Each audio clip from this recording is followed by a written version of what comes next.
Governatore Federica, il dato che è emerso oggi è il calo dei contagi nell'ultima settimana.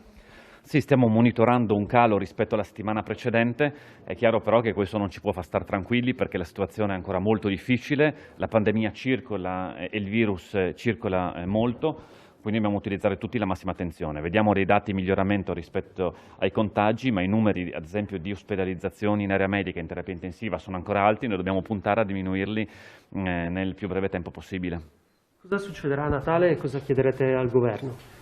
Noi oggi avremo una conferenza delle regioni nella quale sottolineeremo che è fondamentale evitare assembramenti o posti dove appunto questi possano avvenire, ma è altrettanto vero che dobbiamo far sì che, per esempio, per quanto riguarda le località turistiche, ci siano misure uguali a livello europeo, perché altrimenti avremo una situazione paradossale dove alcuni impianti all'estero tengono aperti.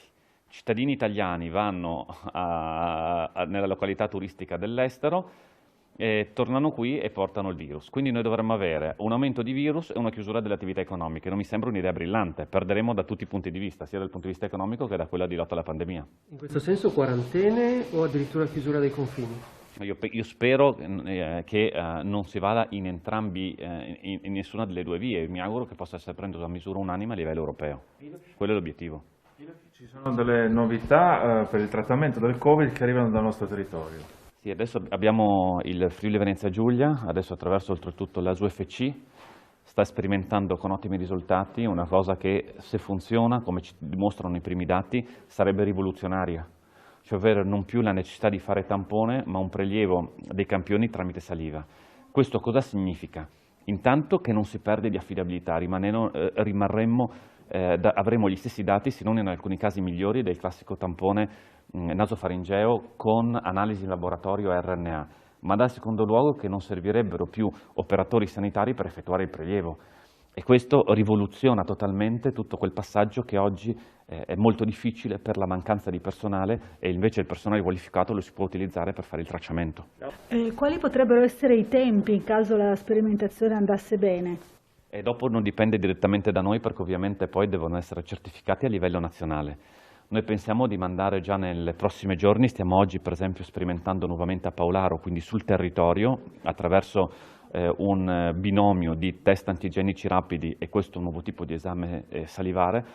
Dopodiché io immagino che nei prossimi giorni, a discrezione ovviamente del laboratorio di Udine che sta seguendo la faccenda, lo manderemo per una validazione a livello nazionale. Oltretutto è importante sottolineare che questo nuovo procedimento è possibile grazie a un'azienda del Friuli Venezia Giulia, cioè noi non abbiamo preso in Cina, ma è una innovazione portata dal Friuli Venezia Giulia ed è un'azienda del Friuli Venezia Giulia sperimentata grazie al Servizio Sanitario Regionale del Friuli Venezia Giulia. Ha detto il governatore del Piemonte si è molto arrabbiato con i suoi regionali per quanto è avvenuto dopo il passaggio nella zona gialla, nella zona arancione. C'è il timore che in un eventuale spostamento del Friuli Venezia Giulia in zona gialla ci sia una sorta di liberi tutti mentale? Io credo che è importante lanciare un messaggio molto chiaro. Se diventiamo zona gialla non dobbiamo abbassare le difese, ma anzi aumentarle, perché occasioni di aggregazione aumenteranno e quindi bisogna stare ancora più attenti a evitare assembramenti o situazioni che possono favorire il contagio e quindi il diffondersi del virus. Questo dobbiamo farlo tutti insieme, perché come ho detto fin dall'inizio di questa pandemia è una battaglia che si vince come comunità.